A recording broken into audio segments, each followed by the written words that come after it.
2 Raja-Raja 10. Yehu memunahkan keluarga Ahab. Ahab mempunyai 70 orang anak laki-laki di Samaria.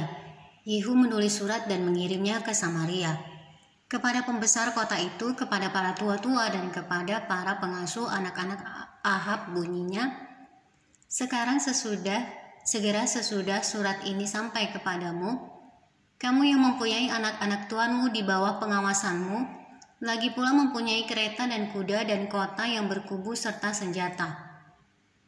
Maka pilihlah seorang yang terbaik dan yang paling tepat dari antara anak-anak tuanmu, lalu dudukkanlah dia di atas tahta ayahnya. Kemudian berperanglah membela keluarga tuanmu. Tetapi mereka sangat takut dan berkata, sedangkan kedua raja itu tidak dapat bertahan menghadapinya. Bagaimana mungkin kita ini dapat bertahan? Sebab itu kepala istana dan kepala kota, juga para tua-tua dan para pengasuh mengirim pesan kepada Yehu. Bunyinya, kami ini hamba-hambamu dan segala yang kau katakan kepada kami akan kami lakukan. Kami tidak hendak mengangkat seseorang menjadi raja. Lakukanlah apa yang baik menurut pemandanganmu. Kemudian Yehu menulis surat untuk kedua kalinya kepada mereka, bunyinya, jika kamu memihak kepadaku dan mau menurut perkataanku, ambillah kepala anak-anak tuanmu dan datanglah kepadaku besok kira-kira waktu ini ke Yezreel. Adapun ke-70 anak raja itu tinggal bersama-sama orang-orang besar di kota itu yang mendidik mereka. Tatkala surat itu sampai kepada mereka, mereka mengambil anak-anak raja itu, menyembelih ke-70 orang itu, menaruh kepala orang-orang itu ke dalam keranjang dan mengirimkan semuanya kepada Yehu di Yezreel. Ketika suruhan datang memberitahukan kepadanya, telah dibawa orang kepala anak-anak raja itu, berkatalah Yehu, susunlah semuanya menjadi 2 timbunan di depan pintu gerbang sampai pagi. Pada paginya keluarlah Yehu, berdirilah ia lalu berkata kepada segenap orang banyak, kamu ini tidak bersalah. Memang akulah yang telah mengadakan persepakatan melawan tuanku dan telah membunuh dia. Tetapi semua orang ini siapakah yang membunuh mereka? Ketahuilah sekarang bahwa firman Tuhan yang telah diucapkan Tuhan tentang keluarga Ahab tidak ada yang tidak dipenuhi. Tuhan telah melakukan apa yang difirmankannya dengan perantaraan Elia hambanya. Lalu Yehu membunuh semua orang yang masih tinggal dari keluarga Ahab yang di Yezreel, juga semua orang besarnya. Orang-orang kepercayaannya dan imam-imamnya, tidak ada padanya seorang pun yang ditinggalkan Yehu hidup.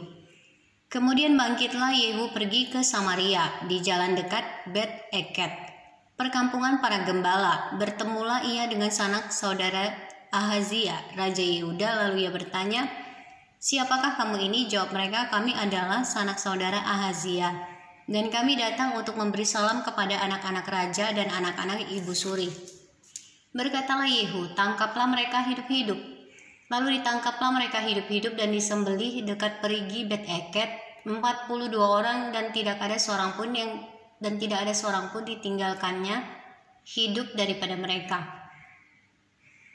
Setelah pergi dari sana, bertemulah ia dengan Yonadab bin Rekab yang datang menyongsong dia. Ia memberi salam kepadanya serta berkata, apakah hatimu jujur kepadaku seperti hatiku terhadap engkau?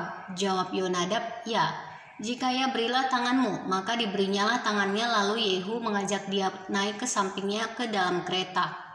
Berkatalah Yehu, marilah bersama-sama aku supaya engkau melihat bagaimana giatku untuk Tuhan. Demikianlah Yehu membawa dia dalam keretanya.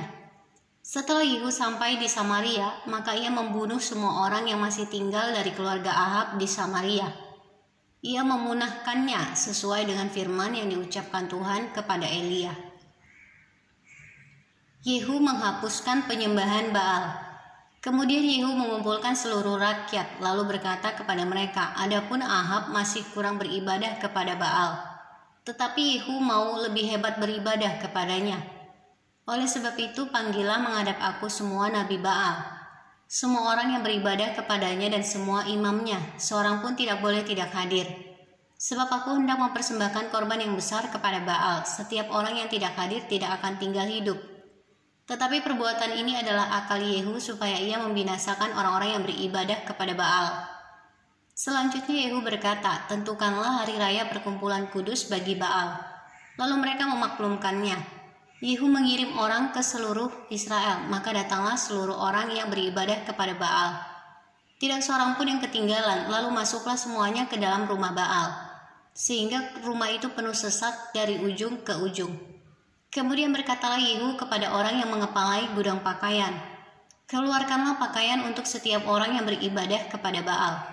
Maka dikeluarkannyalah pakaian bagi mereka. Sesudah itu masuklah Yehu dan Yonadab bin Rekab ke dalam rumah Baal. Lalu berkatalah ia kepada orang-orang penyembah Baal di situ, periksalah dan lihatlah supaya jangan ada di antara kamu di sini seorang pun dari hamba-hamba Tuhan, melainkan hanya orang-orang yang beribadah kepada Baal. Lalu masuklah mereka untuk mempersembahkan korban sembelihan dan korban bakaran. Adapun Yehu telah menempatkan 80 orang di luar dan telah berkata, siapa yang membiarkan lolos seorang pun dari orang-orang yang kuserahkan ke dalam tanganmu, nyawanya lah ganti nyawa orang itu.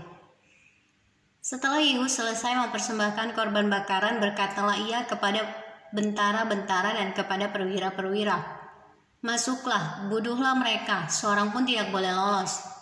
Maka dibunuhlah mereka dengan mata pedang, lalu mayatnya dibuang.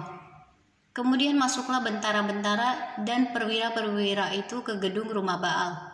Mereka mengeluarkan tiang berhala rumah Baal itu, lalu dibakar. Mereka merobohkan tugu berhala Baal itu, merobohkan juga rumah Baal, dan membuatnya menjadi jamban. Begitulah sampai hari ini. Demikianlah Yehu memunahkan Baal dari Israel. Hanya Yehu tidak menjauh dari dosa-dosa Yerobeam bin Nebat, yang mengakibatkan orang Israel berdosa pula, yakni dosa penyembahan anak-anak lembu emas yang di Betel dan yang di Dan. Berfirmanlah Tuhan kepada Yehu, oleh karena engkau telah berbuat baik dengan melakukan apa yang benar di mataku, dan telah berbuat kepada keluarga Ahab tepat seperti yang dikehendaki hatiku, maka anak-anakmu akan duduk di atas tahta Israel sampai keturunan yang keempat. Tetapi Yehu tidak tetap hidup menurut hukum Tuhan Allah Israel. Dengan segenap hatinya, ia tidak menjauh dari dosa-dosa Yerobeam yang mengakibatkan orang Israel berdosa pula.